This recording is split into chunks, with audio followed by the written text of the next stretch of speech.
Yo hice los deberes.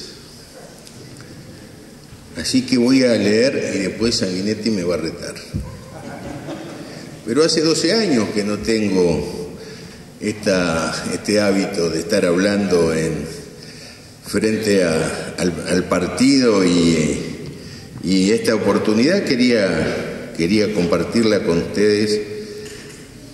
Agradecer la invitación a Ballistas por esta reunión organizada hoy, felicitarlos por la iniciativa de haber armado este grupo y de reavivar el fuego del Partido Colorado. Y hacerlo en este templo que desde 1886 cobija la cultura del país, las ideas. Creo que es el escenario más adecuado para poder compartir ese pensamiento liberal y humanista que nos caracteriza, que fue la base de nuestro país. Primero les voy a decir que voy a darles una charla media de bajón, porque creo que de bajón está viviendo el país. Creo que estamos en una situación social crítica, económica también, seguramente Alfie después hablará sobre ese tema, pero moral y política. Y siento yo una doble necesidad, siento la necesidad de participar, no me puedo quedar en mi casa mirando cómo pasa lo que veo pasar todos los días. Y siento la necesidad que el país tiene de revivir este Partido Colorado, que es la República. Este partido es la República. Y ese concepto de la República es un concepto que está hoy erosionado a pesar de su absoluta vigencia. Por eso es que en ese rescate de la República, de esa República que tenemos que tener claro que empezó hace por lo menos 200 años. No empezó en el 2005 la República. Tal vez en el 2005 hasta dejó de ser un poco tan republicana. Son 200 años de institucionalidad que se va formando, en el campo de batalla y en las discusiones y en las ideas de blancos y de colorados y de constitucionalistas y de todos los que fueron forjando la historia de este país. Sobre eso, sobre esas bases, es que se edifica el futuro. Siempre el edificio, Alberto, se hace sobre las fundaciones. Nunca se empieza por la azotea. Y pienso entonces que hoy está faltando la República y esos principios básicos que siguen tan vigentes. Los de libertad, los de igualdad, los de fraternidad. Y siento que además falta otra parte. Aquello que Ferreira Aldunate decía que en el Uruguay el Partido del Colorado era el nombre que se le daba a la administración, y que tenía razón. Falta administración en el país. Falta organización del Estado, falta plena vigencia de los poderes, un ejecutivo que ejecute, un parlamento que discuta. Parlamentar es discutir, es tratar de convencer al otro, no es sentarse a levantar la mano de yeso para votar lo que no se entiende. para votar lo que después, al cabo de poco tiempo, hay que cambiarlo. ¿Cuándo hemos visto lo que estamos viendo? Acciones de inconstitucionalidad permanentes, soplándole al oído la oposición, al gobierno, que hay que cambiar las cosas, porque van a venir esas acciones que al poco tiempo se materializan y generan dolores de cabeza para todo el mundo y seguramente consecuencias pecuniarias. Creo que estamos para recuperar los principios de la República, esos principios que hablábamos de libertad, de igualdad, de fraternidad. Una libertad que la vemos erosionada, una igualdad que la vemos hoy hacia abajo, una fraternidad en decadencia y lo peor es que hemos perdido la paz. El Partido Colorado y la paz han estado siempre de la mano. Después de la Guerra Grande, en octubre, en la paz de octubre, en 1904, con la finalización de las guerras civiles, en 1984, con el cambio en paz, y creo que hoy, una vez más, el Partido Colorado tiene que estar en la recuperación de la paz en este país.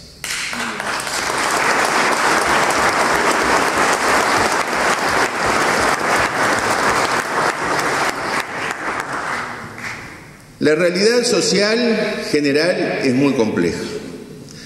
La erosión de la familia, la deshumanización de la sociedad, el hogar solitario, los hogares monoparentales, las migraciones urbanas, el espectáculo y las comunicaciones virtuales que nos devoran y la despersonalización de las relaciones humanas. Una descentralización de la persona hacia los instrumentos. No estaría el Ateneo si hubiera habido tantos instrumentos y hubiera tan poca conversación. Esto se hizo a base de conversación, de intercambiar ideas, de toda esa playa de hombres extraordinarios que tuvieron acá, de los Ramírez, de Rodó, de Tristán Narvaja, bueno, en fin, todos los que fueron del Ateneo de aquellos años. Vivimos una realidad demográfica que anuncia además situaciones más graves a futuro. Una población que no crece, pero que es el resultado de sectores de bajos ingresos, de rápido crecimiento, y sectores de ingresos de medianos ingresos en retroceso, que prometen un futuro cierto, pero peor. La situación de Montevideo es un ejemplo, pero lo podríamos pensar en muchos otros departamentos. Esta ciudad feudal que se ha venido desarrollando con el muro virtual ese que separa la parte de la ciudad que tiene los servicios de los años 40 de la otra ciudad, la ciudad nueva, la super nueva que está del otro lado del muro. La ciudad de quienes inmigraron del campo hacia Montevideo hace ya unos cuantos años, pero que se van reproduciendo en gran forma y que van copando las arterias por las cuales en su momento nosotros tratamos de desarrollar los accesos a Montevideo, y por allí, por esas lenguas donde el tiempo resulta más corto para llegar desde esos lugares a Montevideo, se fue creciendo la población. Y con gran omisión no nos dimos cuenta de que se estaba transformando esa ciudad en una ciudad que era diferente de lo que es la ciudad en la que vivimos. Y que Villa García tiene hoy la misma escuela que tenía cuando Villa García era un pueblito, que tendría 200 habitantes. Esa ciudad, la ciudad ha cambiado. Hay una sociedad formal y hay una enorme sociedad informal. Hay una sociedad con derecho de uso, no tiene derecho de propiedad. Hay una sociedad dependiente del poder para poder conservar el techo y dependiente del ingreso social para poder vivir. Y eso es erosión de la libertad. Eso condiciona al ciudadano. Tiene que ser muy fina la percepción para separar lo que es asistencia de lo que es condicionamiento. En los grupos sociales más débiles, el derecho del más fuerte que viene a sustituir al derecho formal ante su ausencia.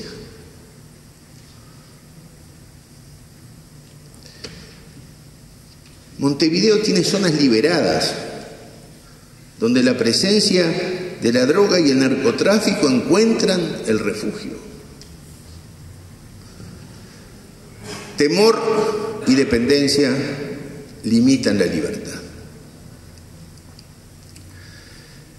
Y en la igualdad mal interpretada también se erosiona. Se aspira a una igualdad material y se reparte lo que no se tiene y el resultado es apenas medible en la tercera cifra decimal del índice Gini para poder mostrar algo de resultado en cuanto a la distribución del ingreso. En la tercera cifra decimal. La pobreza juvenil duplica la pobreza nacional. Y la pobreza nacional viene estancada, estructural, desde hace mucho tiempo. Si esfuerzo se le pide a la sociedad para atender las acciones sociales que sean para obtener resultados, que con menos de lo que se ha despilfarrado podríamos haber transformado todos los menos que tenemos pendientes. Todo lo paga la sociedad, con un enorme esfuerzo por aumento de impuestos y tarifas que desaniman a los emprendedores, espantan al ahorro y a la inversión, un aumento de la deuda al triple que habrá que pagar, estamos acostumbrados nosotros a pagar. Lo que se agrava con el perfil demográfico, porque ese perfil demográfico donde vemos crecer determinados segmentos, se agrava porque los hijos de las clases medias buscan su futuro fuera del país.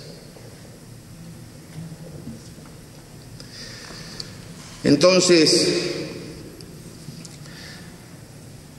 esa es la situación, pero además ha sido una igualdad material hacia abajo, no ha sido hacia la promoción de las personas, de los individuos, de la familia. Todos identificamos como necesidad la educación, como forma de dotar al ser humano de posibilidades que le permitan desempeñarse en la vida y prosperar. Pero esto choca con la sociedad corporativa de la política, los gremios, la burocracia y nada cambia. Y hace años, ¿cuántos años hace que el diagnóstico ya estaba en la época de Rama, hace 18 años? Y todavía estamos ahora recién reconociendo las virtudes del pensamiento de un hombre que era de ese cuño y que conocía de lo que hablaba.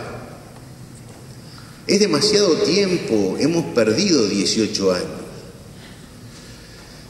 Y esa falta de educación es la causa de esa sociedad futura que quedará en rezago, que no tendrá igualdad de oportunidades y es la que arriesga a que en el país empiecen a desarrollar las maras. Cuando el otro día el inspector dijo, no estaba muy lejos lo que estaba diciendo, previniéndonos que El Salvador o México podían ser adelantos de muestra. y que la sociedad se vaya feudalizando, como lo veo en esos países que se feudaliza y se controla el territorio por parte de las bandas. Y se cobra peaje para todo, se cobran peajes a los pequeños almacenes, se cobran peajes a las industrias, se cobran peajes a los residentes. La sociedad, esa subsociedad se apodera de las ciudades. Y acá no andamos lejos.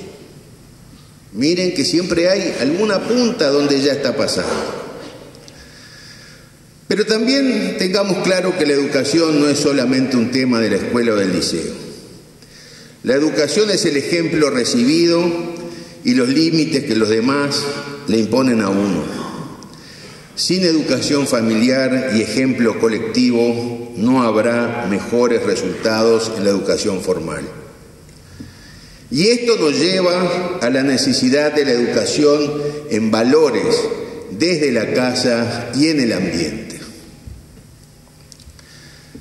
Cosas básicas, la identificación del bien y del mal, el respeto por el otro, el respeto por los derechos humanos. ¿Y qué mayor derecho humano que el derecho a la vida, que hoy está en peligro?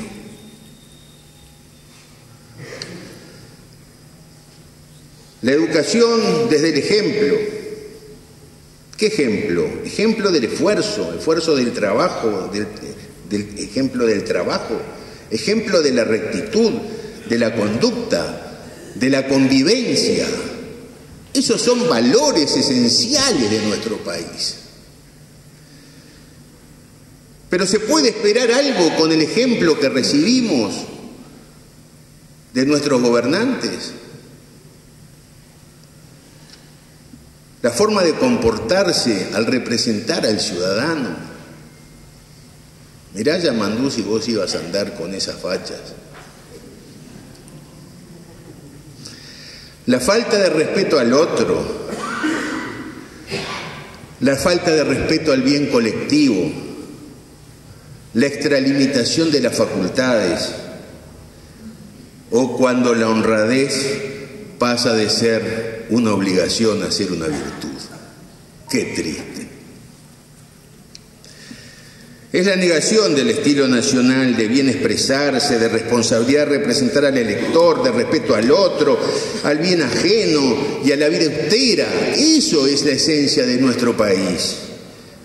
Eso es lo que vemos que estamos perdiendo. Enseñanzas que nos legó el vallismo y que nos legó Jorge Valle.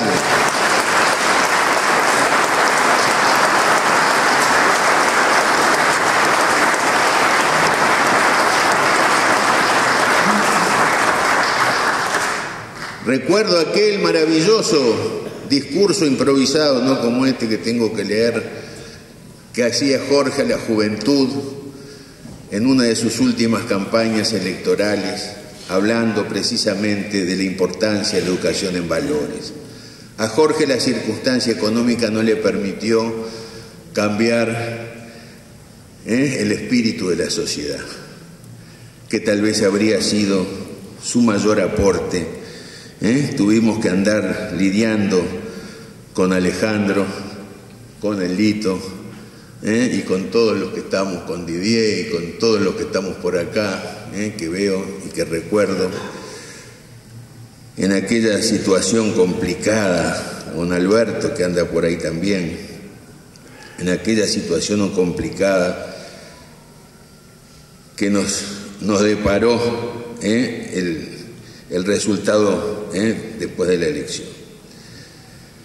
Esa educación en valores es lo que yo siento que es lo que está faltando y es lo que abona que las madres les pegan a las maestras, que nadie quiere ser docente en algunas escuelas y liceos, en zonas peligrosas, que el ausentismo escolar sea tan elevado, los padres no se ocupan de que sus hijos estén yendo a sus clases.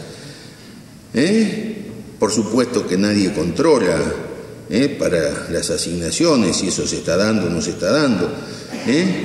Y que tengamos que hoy en día valorar que el sector privado vaya a los barrios periféricos, cuando es la tarea esencial de la escuela pública, que es donde tiene que tener más presente. Tenemos la escuela argentina acá al lado y no tenemos escuela en la ciudad que más lo necesita. Es una cosa indignante. Y los docentes que antes tenían vocación de ir a atender esas situaciones no quieren ir porque tienen miedo. Y los comprendo. Pero no es así. No es así que queremos ese país para nuestros hijos y para nuestros nietos.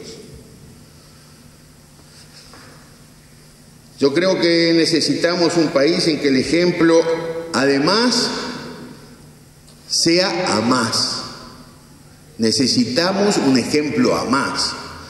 Hoy el único ejemplo a más que tenemos claro e identificado en este país son los 23 que están en Rusia y que están haciendo ese milagro de estar llegando al final de estas competencias, desde un país de 3 millones de habitantes, compitiendo de igual a igual con todos esos monstruos que andan por el mundo, todos de orígenes humildes, que por sus talentos y sus virtudes lograron llevar adelante sus vidas.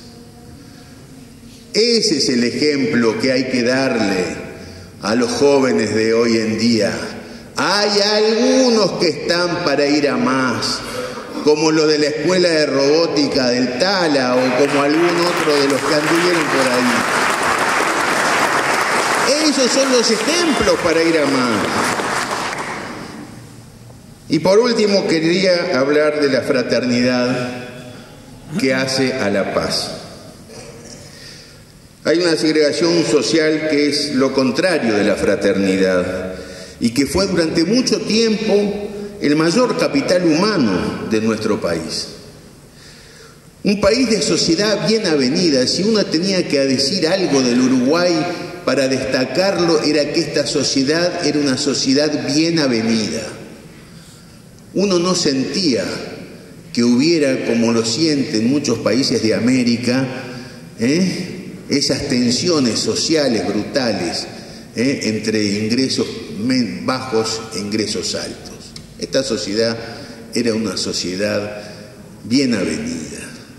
Todos jugábamos al fútbol con los vecinos, nunca se le preguntaba cuál era su condición. Así era la vida, así nos criamos. Yo creo que casi todos los que estamos acá. ¿Qué pasó? Algo pasó. No había necesidad de protegerse, la puerta abierta, el diario en la puerta, se caminaba a toda hora, en cualquier lugar. 18 de julio era una fiesta y el estadio un lugar para ir con la familia. Y todo eso no está más. La fragmentación social se ha ido produciendo y poco se ha hecho para transformarla. Se apunta cuando se apunta a la fiebre, pero no a la enfermedad. Que exista hoy un lenguaje paralelo que solo se entiende entre jóvenes de la periferia, que el uso de armas sea normal, que la agresión se haya convertido en espectáculo habitual, que la rapiña se haya multiplicado por 3 y que todos tengamos alrededor nuestro algún caso de consecuencias duras de una cadera rota, una tibia fragmentada por un atraco por 150 pesos. O que a esta altura del año podamos estar hablando de récord de homicidios. Algo no anda bien en Dinamarca. Nos enrejamos, nos creímos protegernos, pusimos cámaras. Los que pueden pagar contrataron guardias. Los que más pudieron pagar hicieron barrios cerrados. Nos vamos aislando, nos vamos guetizando. La ciudad se va guetizando. Proceso absolutamente inverso al que tiene que tener la vida democrática urbana de una ciudad. No se sale a la calle de noche, hay miedo de pararse en un semáforo. En los hogares hay violencia, el respeto a la policía es casi nulo y el uso de los menores por los mayores en el delito es una burla a la policía y a la justicia. La formación de bandas son un nuevo fenómeno de tribu urbana que protagonizan escenas de película de violencia y venganza inéditas. ¿Es un hecho casual? ¿No será que de tanto predicar la trasnochada lucha de clases ha ido prendiendo en la sociedad esa absurda idea pregonada durante tanto tiempo? ¿O será que en definitiva vale la pena que eso vaya pasando porque esa es la forma de ir destruyendo la institucionalidad burguesa de nuestra sociedad? No sé. Todo esto no existía. Y en este ambiente se cambia el Código de Procedimiento Penal y se innova sin prever los recursos ni el adiestramiento de fiscales y de jueces.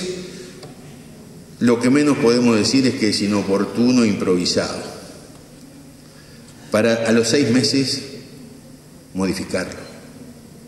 ¡Qué papelón!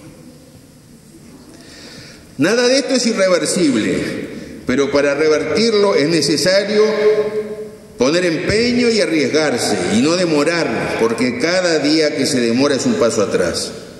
Tengo el pleno convencimiento que lo que hoy vivimos no es lo que la sociedad quiere para su futuro y para el futuro de sus hijos. Pero los mansos hace mucho tiempo que estamos dominados por las minorías extraviadas y es tiempo de ponerles el freno.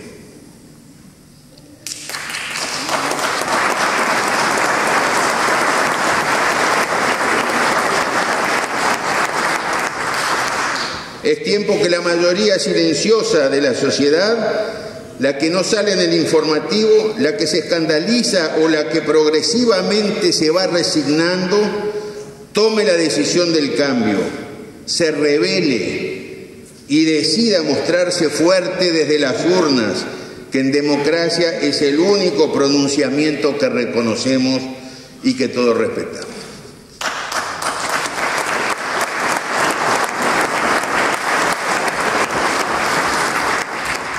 Estimados amigos, libertad, igualdad y fraternidad en riesgo o vulnerada son los principios que nos convocan. A esos principios que despreciaron quienes ocuparon el gobierno, pero que les ha permitido acceder al mismo. Gobierno de la República que reclamaba respeto a los derechos humanos, pero que son los primeros en cercenarlos cuando les resultan molestos, y que no aceptan o son indiferentes ante la sociedad que reclama esos derechos humanos. Eso es la esencia de la República, la necesidad de que el país cuente con un partido colorado republicano y que retome los aspectos básicos humanos de la sociedad. Que sepan los jóvenes que nos han sorprendido con su participación masiva en las elecciones juveniles, que cuentan con el compromiso de esta vieja guardia para volver a colaborar para que el país sea lo que fue en lo esencial y proyectarlo al futuro sobre bases sólidas de construcción de un ser humano mejor, más educado, con valores, que pueda ser amigo del cuidacoches y frecuentar la casa de gobierno y tratar a ambos por igual.